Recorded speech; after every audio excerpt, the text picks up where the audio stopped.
I'm so sorry, Mr. Connor. It won't ever happen again. I swear to God. You're talking to God, so you might as well swear to me. It's Mickey Cohen's town. You're not gonna change anything around here, Sarge. I love that it takes a group like the Gangster Squad to take on a villain like Mickey Cohen. Thinking about all the great cinematic villains, which other villain would you like to see the Gangster Squad try to take on and see if they could take him down? Al Capone would have been great. That would be nice. Yeah, because it's the next level Right. kind of thing. Bugsy Siegel would have been great. Right. Al Capone would have been great. Who else would have been great? I don't know. That's what Robert I come Patrick up said the with now. T-1000. T-1000? Right. Oh, that's Now we're just being silly. that's dumb. T-1000. Freddy. That would be amazing. Yeah, Gangster Squad versus Freddy. I'd pay to see that. I mean, let's get it going. So, do you want to be in it? Can I be in it? You want to play Freddy? Oh, I thought I was going to be part of the Gangster Squad.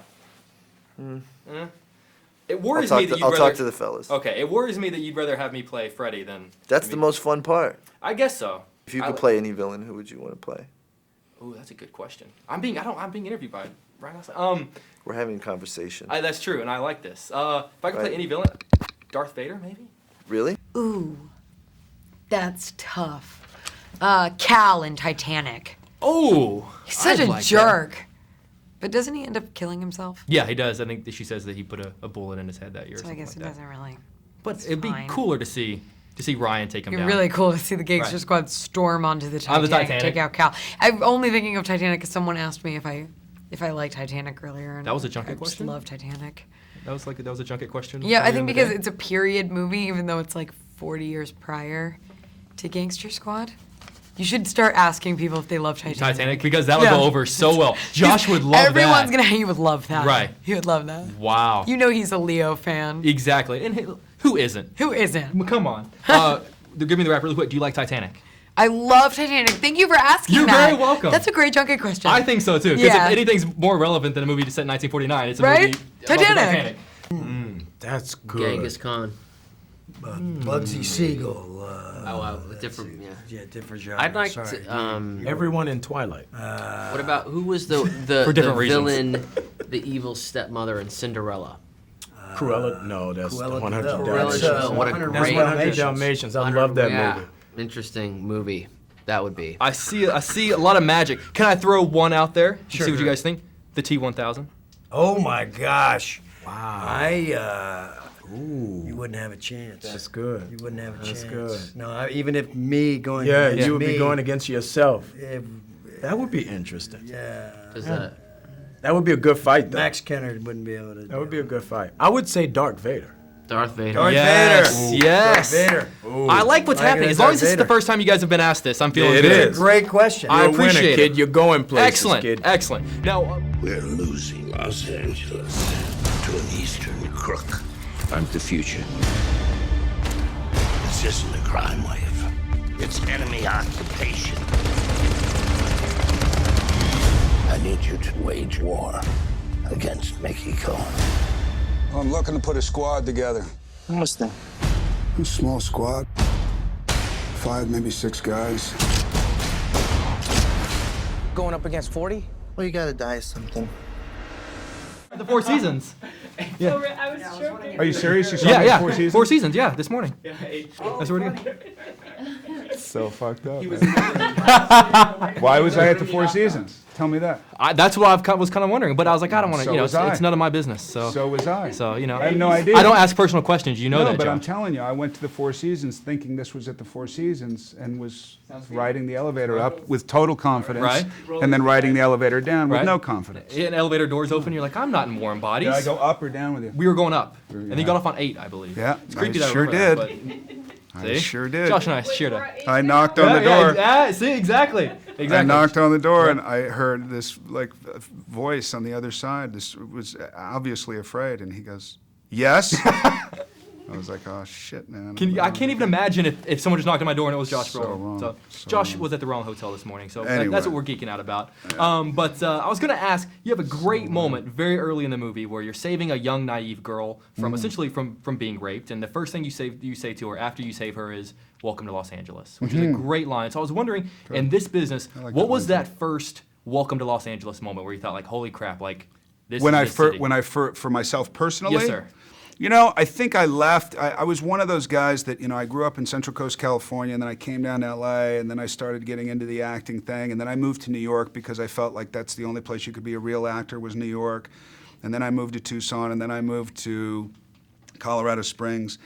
And it wasn't until I came back to Los Angeles that I finally was like, all right, man, I don't want to be one of those guys that is not, you know, have the pride around living in Los Angeles. I like Los Angeles. I love California. The ocean right there. You got the desert. You got the mountains. You got everything you could possibly need. And yet you always hear this thing of, oh, it's always Hollywood and it's so materialistic. No, not entirely. Not entirely at all. And people are so proud of living in New York. Why can't you be proud of living in Los Angeles? So I have a huge pride. It was a false pride at first. Now it's real.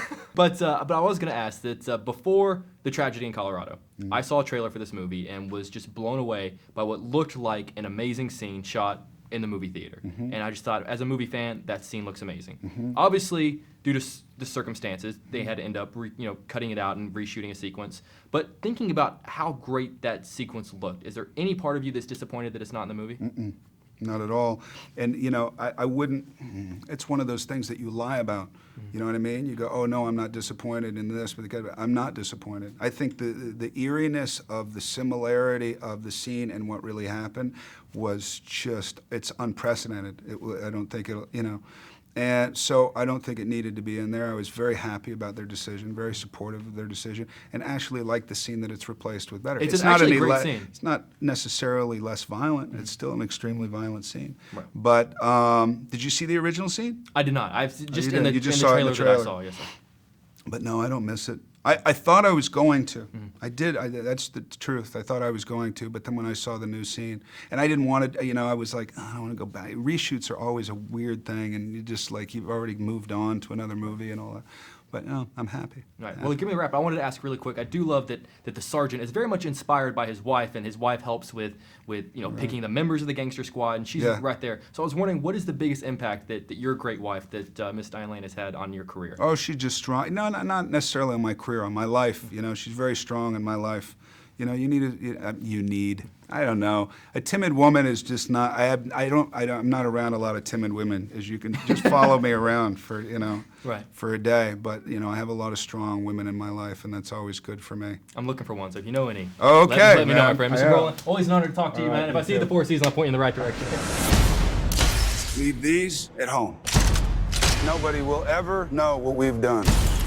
We're not solving a case here. We're going to war. We know the history of like this particular staging of You know what? Someone posters and told me cameras. one time that Schwarzenegger was the person that came up with the idea of putting the poster behind you? because it forces you to stick to the topic at hand. That back in the day it used to be just, a normal conversation, and he said no, like, we're going to put a poster behind us. I don't know if that's true. That's just Good knowledge. Ryan Gosling and I just bonded. We're at that moment right there. I was going to ask, one of the things that I love about these guys is that they're doing something courageous, something amazing, something incredible, and they're being told, just so you know, no one's ever going to know about it. So I was wondering, in your career, what is a performance that you've given, something that you're insanely proud of, that you're so glad to have been a part of, that you feel that maybe not enough people know about it, that it's not appreciated as well as it should be? My work on Young Hercules. Really? Yes. What do we need to do to make sure that your work on Young Hercules is more recognized? I don't know what it's going to take, truthfully. I had a fake tan, leather pants, was fighting imaginary monsters. They weren't really there, but I was acting like they were there. So. This interview is going to change that. I'm going to air clips. All of a sudden, when you start getting those residual checks for Young Hercules and they're increasing, you're going to know that this interview worked, that things are going well. There's a great scene in the movie in which Josh Brolin is talking to the gangster squad, and he says, just so you know, this is your last night as a cop. Like, tomorrow you guys are going to be something else, which I thought was a fascinating moment. If you found out right now that this is going to be your last night as an actor, what is something you would do today, something you do tonight, that you wouldn't be able to do tomorrow? I'm trying to ask you something you haven't been I'd give asked. everyone the day off, and I would say, this press junket is over. And I'm the last. As long as I'm the last, as long as I got you. Yeah, we'll finish this, and then I'm actually cool with we'll that. tie one on. So I can't imagine you want to spend your last day talking to press all day. So. Well, depends. I mean, you're fine. Oh, excellent. Yeah. I'm good with that. I'm cool. We can end on that. But I loved the initial flirtation scenes between you and Emma because obviously you guys have such a great cinematic history together. And I couldn't help but think of the great character you played in Crazy Stupid Love, which is the first time you and I ever talked. So I was wondering, what do you think, as a character who had so many tips for different people and you know different ways to approach talking to women, how do you think Jacob would have criticized your approach to talking to Emma in this movie? Oh boy. That's a good question. I always forget that you have really good questions that I'm not prepared for. You put way more thought into it than I do. Damn it. My grandmother always said, if you respect You someone, win. you gotta show them. Yeah, you win again. I appreciate it, my friend. This is I like appreciate round 3 for us. It I think is, It's, it is. it's 0 for 3. Talking to you, trust me, my crew would much I'm rather gonna step see up you. my game the next time. Always an honor, my friend. Okay.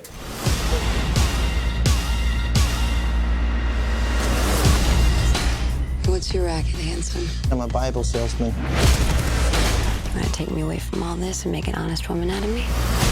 No, ma'am. I was just hoping to take you to bed.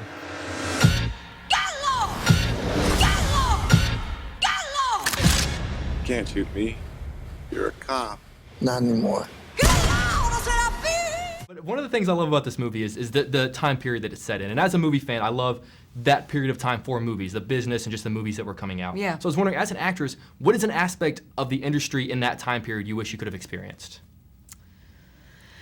Ooh, that's hard. Well, I mean, I think the studio system would have been tough. Being under Right. studio contract would have been tough. So I don't know that I envy actors Oh, of that's that interesting. time period kind of being stuck under, you know, needing to play, being forced to play roles that they didn't necessarily want to play. Right, because back in the So day, that it was whole like, you know, Olivia you're de gonna play- Havilland Right. fight to not have to play roles that she didn't want to play. Right, that's true.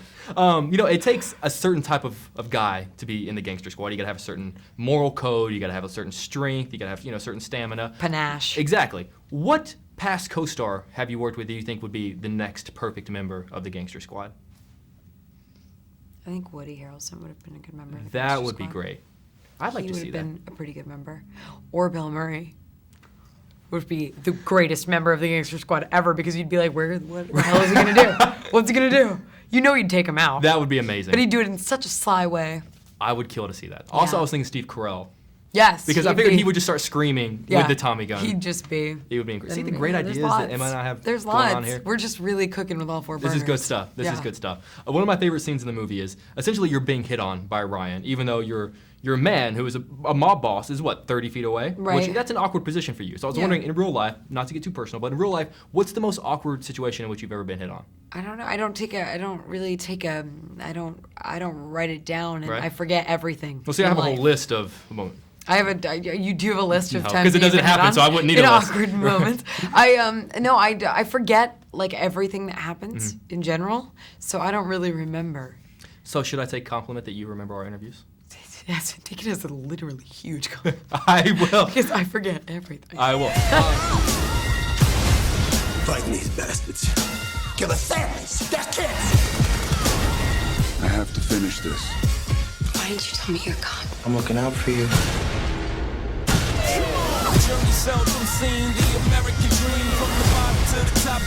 A cop is not for sale. It's like a dog with rabies. You just gotta put him down. Don't go. Don't let me. Los Angeles is my destiny. Is that right?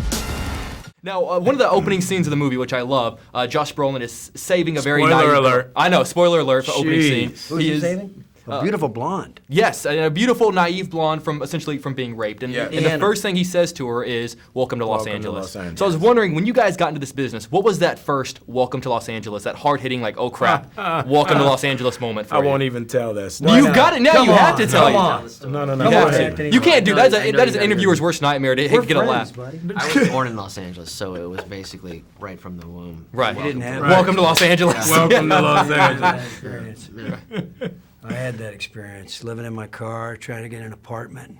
Didn't have any local references, didn't have a job, had nowhere to turn. Dang, look at you now, 75 movies in. Never give Residual There you checks, go. baby, every 2 weeks. Residual. Now, I was here for an audition, and I was staying at the Standard Hotel on Sunset. And I guess there was a rock group in town, and they were staying at the Standard. And there were all these like half-naked women running around the swimming pool. So I was on the balcony like, oh my God, right? So then I guess they got all the rooms on the floor by mine. So all night on the wall, I heard this.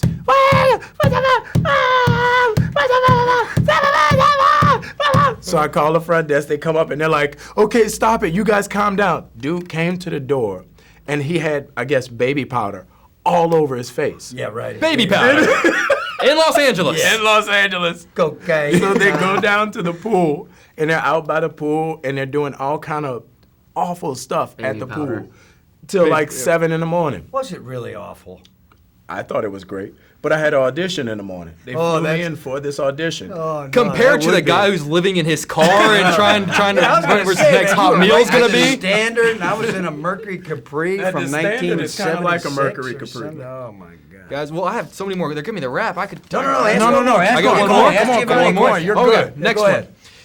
I respect the Gangster Squad a lot because they're doing something amazing and being told, just so you know, no one's ever going to know about this. No one's ever going to find out. So I was wondering, I wanted to give you guys essentially an opportunity to brag about yourself. What is something amazing you've done in your life that really not enough people know about? Giovanni. I think Wow. we're out of time. No, dude, you've done some amazing stuff. I think they gave you the rap. You've done some amazing stuff.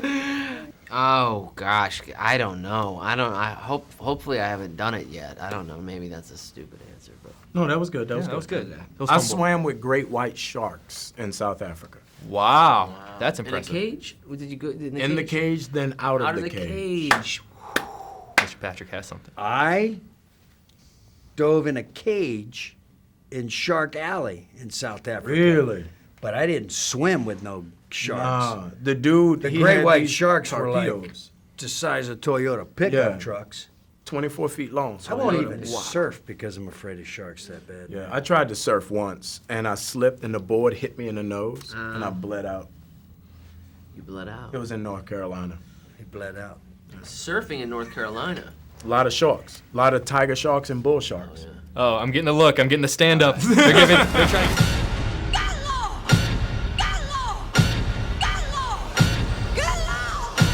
You will find out!